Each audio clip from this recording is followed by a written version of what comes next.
আসসালামু আলাইকুম বন্ধুরা, সবাই কেমন আছো? আমরা খালামুড়ির বাড়িতে বেড়াতে এসেছি। আমরা সবাই ঘুরতে বের হইলাম। আমরা যেদিন বিজয় মেলায় ঘুরতে গিয়েছিলাম, বুবু চুরি দেখছিল। আর ভাইয়া নাগর দোলে এসেছি, কিন্তু একটু মজা পাই নাই। নাগর দোলাতে হাত দিয়ে দৌড়াচ্ছিল। আমার বেলুনগুলো খুব পছন্দ হয়েছে।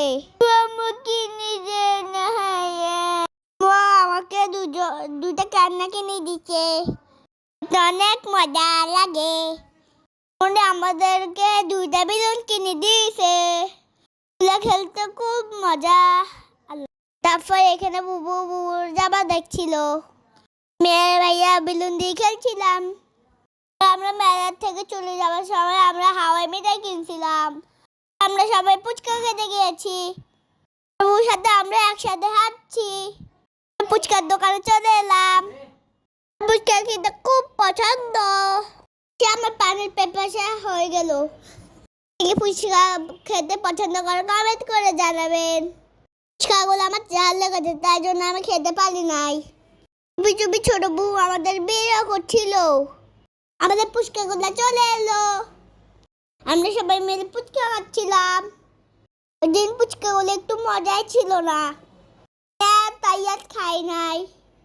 শুধু টক খেয়েছি। খাওয়া শেষ হয়ে আমরা একটা মাঠে গিয়েছি। আর ভাই ওখানে ফুটবল খেলছিলাম। খেলা শেষ হয়ে আমি বুবুর সাথে হাঁটছিলাম। একটা পুরো পথটা তো শেষ হচ্ছে না। আর ভাইয়ের সবার জন্য চিপস কিনছিলাম। আমরা সবাই বাজারে চলে যাচ্ছি। ভাইয়া খালামুড়ির সাথে হাঁটছিল। আমার ভাইয়া মাছ দিয়ে মাছের জন্য পাগল খেতে। আমার ভাইয়াকে মাছগুলো কিনে দেয় না। আমার আর ভাইয়ার জন্য জুতো কিনছিল। আমার পায়ে জুতো আমরা কিনে নিয়েছি। কেনাকাটা শেষ করে আমরা বাসায় চলে এসেছি। আল্লাহ হাফেজ, টাটা।